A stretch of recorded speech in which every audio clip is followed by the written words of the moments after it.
नमस्कार। चेतवा दर्शन में आज समाचार में पुनः आप सभी का स्वागत है। नजर डालते हैं आज के समाचारों की ओर। शांति कुंज हरिद्वार के मार्गदर्शन में चित्तौड़गढ़ में गायत्री शक्तिपीठ परिवार के सानिध्य में 108 गायत्री कुंज महायज्ञ का आयोजन किया जा रहा है। आगामी 8 फरवरी तक आयोजित होने वाले इस महायज्ञ के दौरान विभिन्न कार्यक्रम आयोजित किए जाएंगे, जिसमें न केवल चित्तौड़गढ़ बल्कि जिले से बड़ी संख्या में लोग भाग ले रहे, जिनमें महिलाएं भी शामिल है। इस आयोजन के दूसरे दिन गुरुवार को यज्ञ का आयोजन किया गया, जिसमें कई लोगों ने आहुतियां दी, जिसमें कई बच्चे भी शामिल थे। अखिल विश्व गायत्री परिवार शांति कुंज हरिद्वार के मार्गदर्शन एवं गायत्री परिवार ट्रस्ट के नेतृत्व में गायत्री शक्ति पीठ द्वारा आयोजित 108 कुंडी गायत्री महायज्ञ में दूसरे दिन यज्ञ कुंडों में शाकल्य अर्पण के साथ ही अग्नि प्रज्वलित की गई। जो ही आहुतियों का क्रम प्रारंभ हुआ, स्वाहा की पवित्र सामूहिक ध्वनि से सारा यज्ञ पंडाल गूंज उठा। महागायत्री मंत्र, सूर्य देव एवं महामृत्युंजय मंत्र की आहुतियों की पूर्णाहुति के दौरान बड़ी संख्या में लोग मौजूद थे। प्रवक्ता डॉक्टर चंद्रशेखर चंगीरा के अनुसार हरिद्वार शांति कुंज से आई टोली में शामिल 108 कुंडी गायत्री महायज्ञ के यज्ञाचार्य वेद मूर्ति तपोनिष्ठ पंडित राम शर्मा आचार्य के साथ ही मुख्य ट्रस्टी रमेश चंद्र पुरोहित, रजनी शर्मा, शंकर लाल सालवी आदि मौजूद थे। इस आयोजन के दूसरे दिन देव मंच से सभी देवी देवताओं एवं ऋषि महर्षियों का आह्वान किया गया। वेद मंत्रों के साथ यज्ञ प्रक्रिया को दीक्षित करने के क्रम में सबसे पहले यज्ञ मंडप के अग्नि कोण, नैऋत्य कोण, वायु कोण, ईशान कोण तथा आकाश तत्व का पूजन संपन्न हुआ। मंडप के चारों ओर स्थापित तत्व वेदिकों का भी साधकों द्वारा जोड़े के साथ विधि विधान से पूजन करवाया गया। पंचतंत्र की भी पूजा की गई।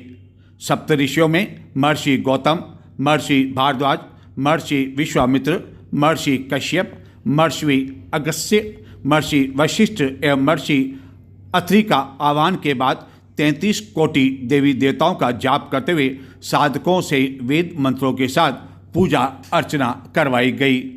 इस आयोजन के दौरान न केवल चित्तौड़गढ़ बल्कि जिले से भी अन्य कई जने भाग ले रहे हैं। आयोजन के तीसरे दिन शनिवार को प्रातः 6 बजे ध्यान साधना, प्रज्ञा योग, गायत्री महायज्ञ एवं विभिन्न संस्कार, पुंसन संस्कार, नामकरण संस्कार, मुंडन संस्कार, विद्याराम संस्कार, यज्ञ पवित्र संस्कार आदि संस्कार होगा, जो कि पूरी तरह से निःशुल्क आयोजित किया जाएगा। इसी तरह दोपहर में कार्यकर्ता गोष्ठी भी आयोजित की जाएगी। परिजन का चश्मा यहाँ परिजनों से सादर निवेदन। कल आप सभी एक एक परिजन अपने साथ 5-5 परिजनों के परिवार को लेकर के पधारेंगे और आज शाम को जो कथा होगी, प्रज्ञा पुराण, गुरुदेव का संदेश होगा, उसको सुनने के लिए आप सभी को आने का संकल्प लेना है। कल कथा हुई बहुत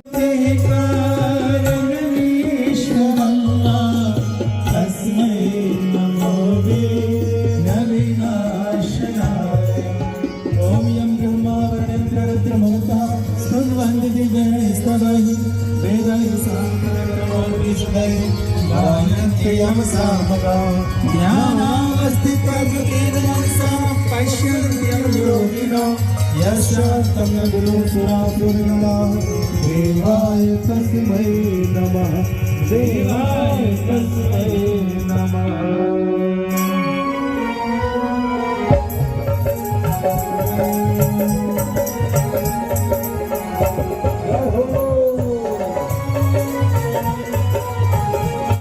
अपराध तो अपराध होता है, फिर चाहे वह छोटा हो या बड़ा। यदि आप किसी थाने में जाएं और यह जानकारी दें कि यह अपराध हो गया है, तो थाने वाले आपको यदि इनकार कर दें कि नहीं ये तो 2 लाख रुपए से कम का अपराध है, तो यहाँ रिपोर्ट दर्ज नहीं हो सकती है। आप भी शायद सुनकर चौंक गए होंगे, लेकिन ऐसा ही कुछ होता है साइबर थाने में। दरअसल साइबर थाना चित्तौड़गढ़ एवं अन्य स्थानों पर कई तरह के मामले प्रतिदिन दर्ज किए जाते हैं, लेकिन इन थानों में यदि 2 लाख रुपए से कम की साइबर ठगी हुई है तो उनके द्वारा मामला दर्ज करने से इनकार कर दिया जाता है और पुलिस थानों में उन्हें भिजवा दिया जाता है। इस मुद्दे को लेकर चित्तौड़गढ़ के विधायक चंद्रभान सिंह आक्या ने गुरुवार को विधानसभा में यह मुद्दा जोर शोर से उठाया। एवं उन्होंने कहा कि फ्रॉड तो फ्रॉड होता है, इसलिए 2 लाख रुपए से साइबर ठगी का यदि मामला हो तो उसे भी साइबर थाने में दर्ज करने के आदेश दिए जाने चाहिए। इस पर संबंधित मंत्री ने भी सहमति व्यक्त की। यहाँ यह महत्वपूर्ण है कि देश एवं राजस्थान में साइबर ठगी के अपराध दिनों दिन बढ़ते जा रहे हैं। इसके कारण इन दिनों मोबाइल पर आपके द्वारा फोन करने से पहले साइबर ठगों से सावधान करने के लिए एक अपील भी आपको सुनाई देती होगी। बताते हैं आपको आखिरकार चित्तौड़गढ़ के विधायक ने क्या उठाया मुद्दा। चंद्रभान सिंह।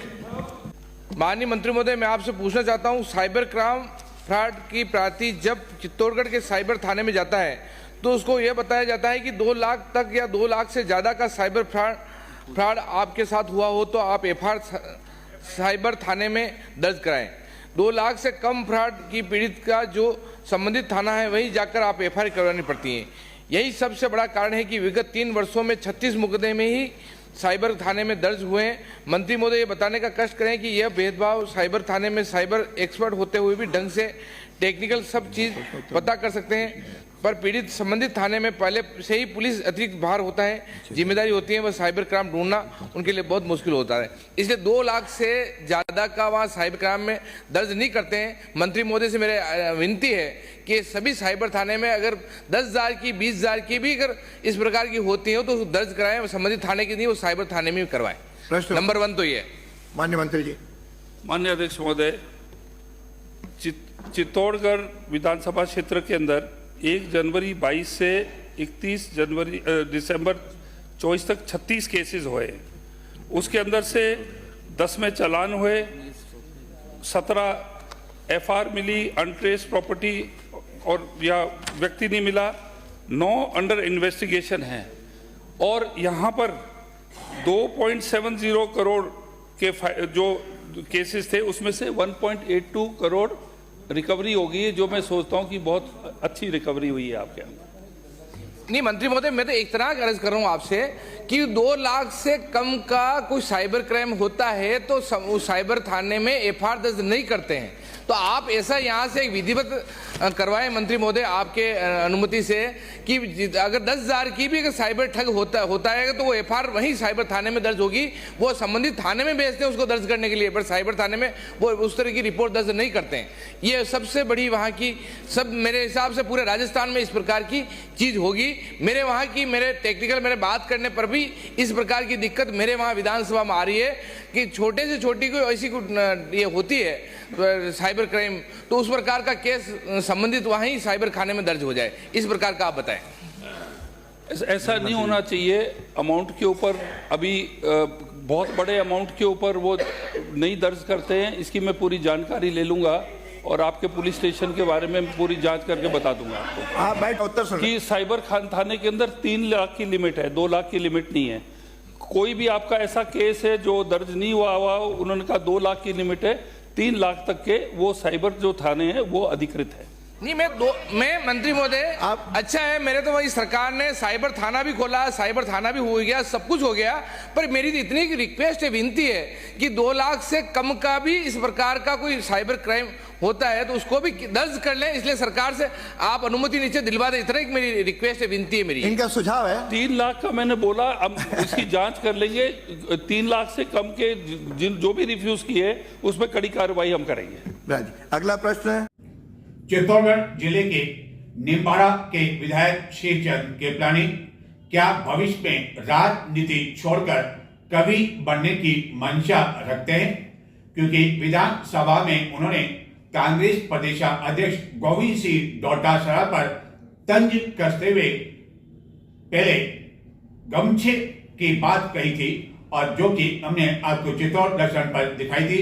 और वह ये सवाल पूछते हैं कि गमछे आखिरकार कहाँ मिलते हैं, उन्हें गमछे की वह गठरी चाहिए जिसको कांग्रेस प्रदेशाध्यक्ष विभिन्न सभाओं में हिलाते हैं और मतदाताओं से वोट मांगते हैं, और वहां पर कांग्रेस की हार हो जाती है। ताकि कृपयाणी का कहना था कि वह भी गमछे हिलाएं कांग्रेस के पक्ष में और वहां भी हार हो जाए, और इसको लेकर सदन में काफी ठाका गूंजा था। लेकिन सदन विधानसभा में कृपयाणी द्वारा अब शेरो शायरी भी की जाने लगी है। इसके कारण यह सवाल उठा है, क्या वह भविष्य में राजनीति छोड़कर क्या कभी भी बनने की मंशा रखते हैं। वक्त कहता है संभल जाओ जूली साहब, वक्त कहता है संभल जाओ, कहीं ऐसा ना हो वो भी हो जाए जो कभी आपने सोचा न था। पानी से प्यास बुझाई जाती है, पानी से आग बुझाई जाती है। फिर आपके घोटालों की क्या कहूं कि आपके पानी के घोटालों ने आपको ही बुझा दिया, आपको निपटा दिया। बहुत खूब। वक्त कहता है संभल जाओ जूली साहब, वक्त कहता है संभल जाओ, कहीं ऐसा ना हो वो भी हो जाए जो कभी आपने सोचा न था। पानी से प्यास बुझाई जाती है, पानी से आग बुझाई जाती है। फिर आपके घोटालों की क्या कहूं कि आपके पानी के घोटालों ने आपको ही बुझा दिया, आपको निपटा दिया। बहुत खूब। सरकार द्वारा प्रतिवर्ष खेलों को बढ़ावा देने के लिए, प्रोत्साहित करने के लिए एक बड़ी राशि बजट पर दी जाती है एवं खिलाड़ियों को प्रोत्साहित करने के लिए कई तरह के आयोजन किए जाते हैं। लेकिन चित्तौड़गढ़ के शहरी क्षेत्र के खिलाड़ी गत कई समय से खेल सुविधाओं से महरूम हैं। खेल सुविधाओं के लिए चित्तौड़गढ़ के शहरी क्षेत्र में स्थित एकमात्र गोरा बादल स्टेडियम गत 1-2 महीने से नहीं बल्कि गत कई समय से अपनी दुर्दशा पर आंसू बहा रहा है, जिसको देखकर खिलाड़ी कह रहे कि इससे पहले तो जो पहले वाली स्थिति थी वही अच्छी थी, ताकि कम से कम वह वहां पर नियमित अभ्यास तो कर पाते थे। लेकिन यह स्टेडियम अब पार्किंग स्थल के साथ ही असामाजिक तत्वों का अड्डा बनता जा रहा है। और राजस्थान के बजट से पहले यह सवाल खिलाड़ियों द्वारा पूछा जाने लगा है, क्या इस स्टेडियम की दुर्दशा की भी सुध ली जाएगी या नहीं, या कोई अतिरिक्त बजट आवंटित किया जाएगा नहीं, या इसी तरह की दुर्दशा का शिकार यह 2025 में भी बना रहेगा। यह है चित्तौड़गढ़ के शहरी क्षेत्र में खिलाड़ियों की सुविधा के लिए एकमात्र गौरा बादल स्टेडियम।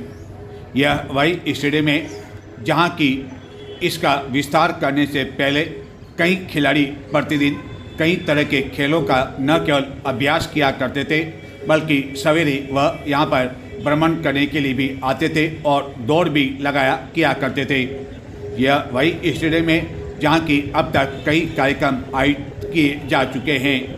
यह वही स्टेडियम है जहाँ की कई नेताओं की सभा भी हो चुकी है। यह वही स्टेडियम है जहाँ की कभी फिल्म 15 अगस्त की शूटिंग भी हुई थी। यह वही स्टेडियम है जहाँ की न केवल फुटबॉल बल्कि क्रिकेट की भी प्रतियोगिताएं समय समय पर आयोजित होती रही है। लेकिन यह सब अब कल की बात हो चुकी है और इस स्टेडियम में वर्तमान में झोंपड़ियां बनती जा रही है।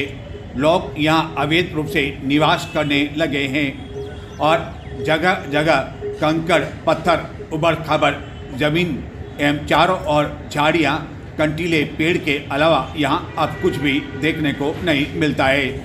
देखने को यदि मिलता है तो साय होते ही असामाजिक तत्वों का यह अड्डा बनता जा रहा है, जहां की कई लोग इसमें आदि का सेवन भी करते हैं और यह स्टेडियम अब पार्किंग स्थल भी बनता जा रहा है।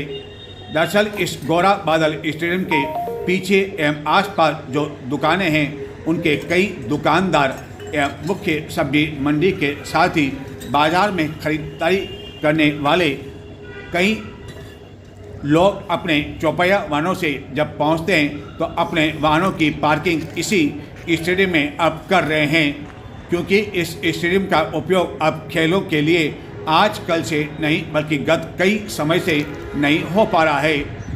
दरअसल नगर परिषद ने बिना कुछ सोचे समझे और कागजों पर पूरी योजना बनाए बिना ही इस स्टेडियम का विस्तार करने के लिए योजना तो बनाई और काम भी शुरू कर दिया, लेकिन जितनी बड़ी योजना बनाई गई कागजों में उसके अनुसार बजट की वित्तीय स्वीकृति नगर परिषद चित्तौड़गढ़ को नहीं मिल सकी। और जब वित्तीय स्वीकृति उस अनुरूप नहीं मिल पाई तो जिस ठेकेदार को इस स्टेडियम में कई तरह के विकास करने का काम सौंपा गया था, उसके द्वारा जितना बजट उसे मिला उसके अनुसार उसने काम भी करवा लिया और बाद में फाइल नगर परिषद से जिला कलेक्टर के यहाँ और जिला कलेक्टर के यहाँ से नगर परिषद के पास आती जाती रही और अब तो शायद फाइल कागजों में दब कर रह गई और उस पर शायद धूल की इतनी अधिक परत जम चुकी होगी कि उसे साफ करने के लिए भी समय लग सकता है।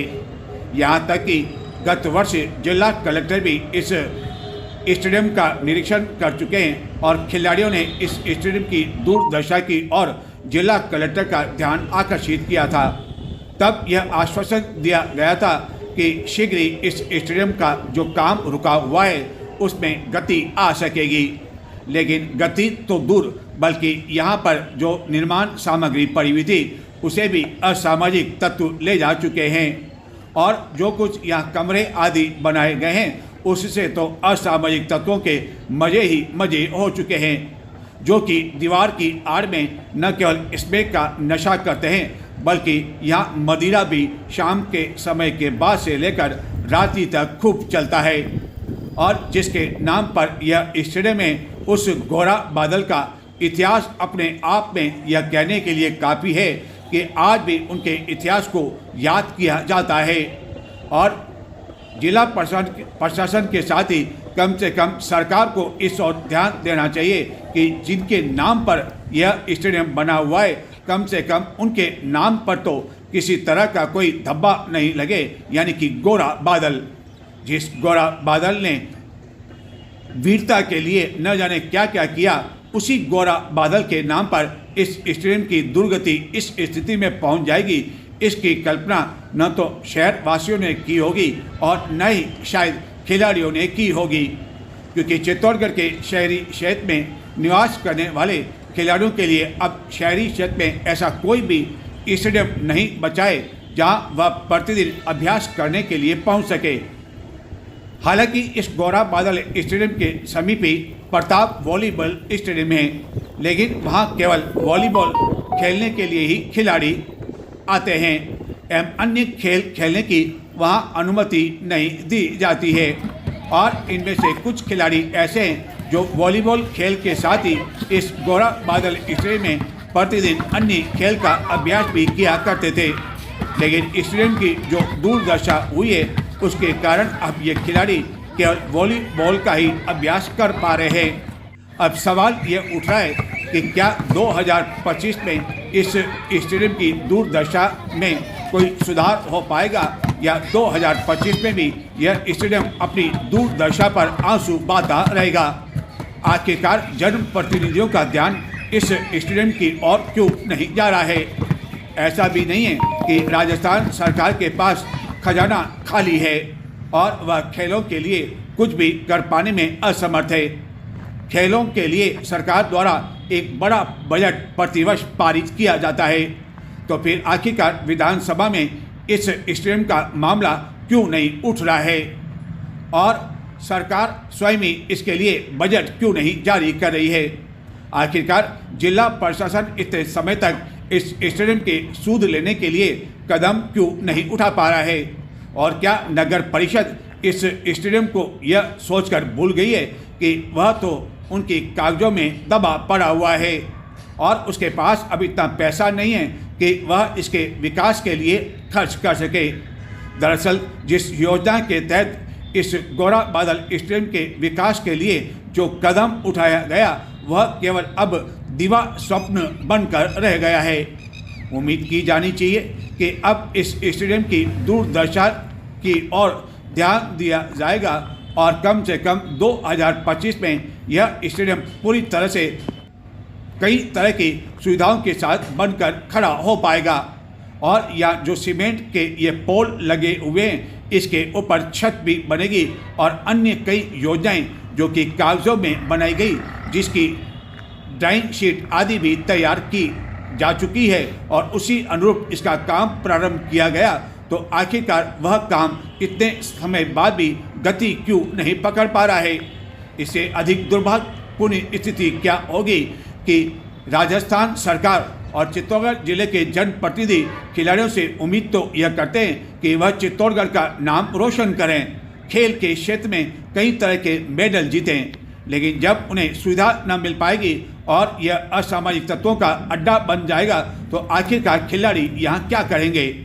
यह स्मेक की पुड़िया बताने के लिए काफ़ी है कि किस तरह यहाँ स्मेकची प्रतिदिन इस तरह स्मेक का सेवन करते हैं, लेकिन न तो पुलिस इनके खिलाफ कोई कार्रवाई कर पा रही है और न ही प्रशासन।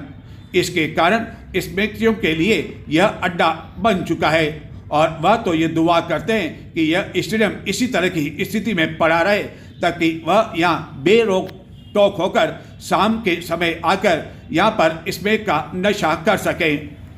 अब देखना यह है कि आखिरकार प्रशासन, सरकार और नगर परिषद की नींद 2025 में खुल पाएगी नहीं या नहीं। और इस स्टेडियम की जो हालत है उसके कारण कई व्यापारियों के तो इन दिनों मजे हैं जिनके द्वारा सारा कूड़ा करकट कचरा इसी स्टेडियम में फेंका जा रहा है।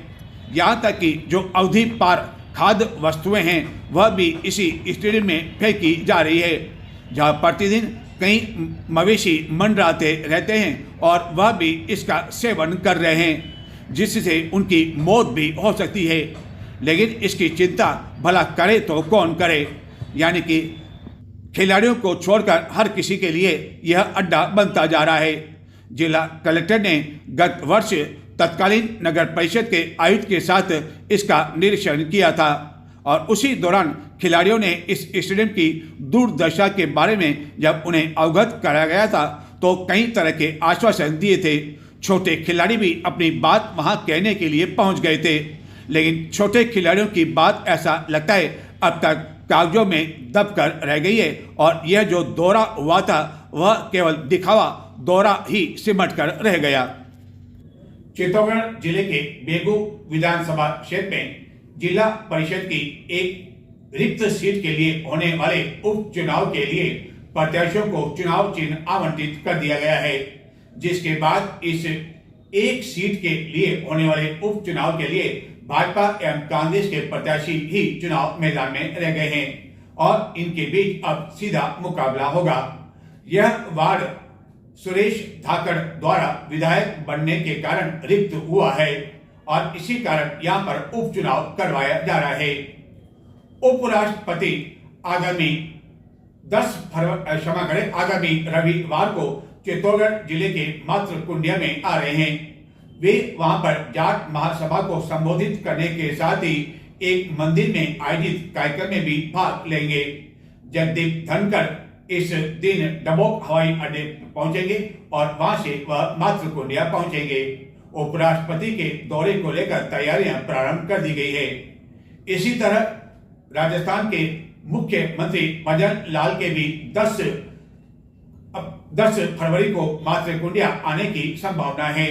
हालांकि प्रशासन को उनका अधिकृत कार्यक्रम अब तक नहीं मिला है।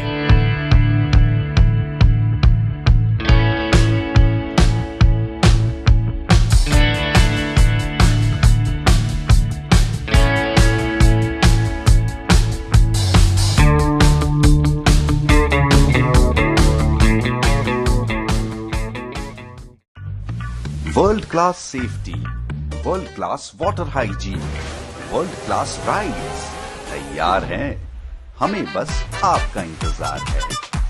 शंकुज वाटर पार्क एंड रिसोर्ट।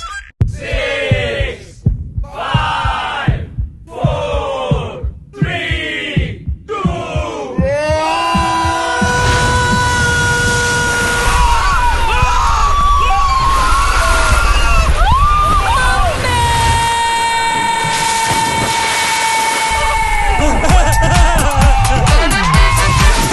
कर जब मस्ती में भीग जाए हर दिल खुश हो जाए।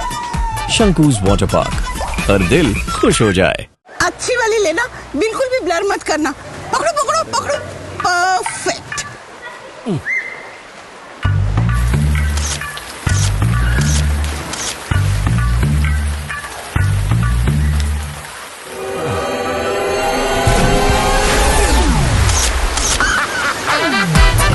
उम्र जब मस्ती में भीग जाए हर दिल खुश हो जाए।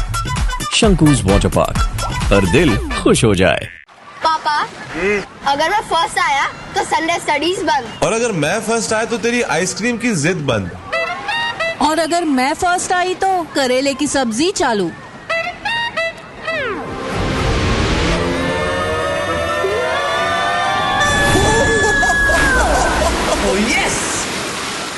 करेले की सब्जी। हार जीत जब मस्ती में भीग जाए हर दिल खुश हो जाए। शंकूज वाटर पार्क, हर दिल खुश हो जाए।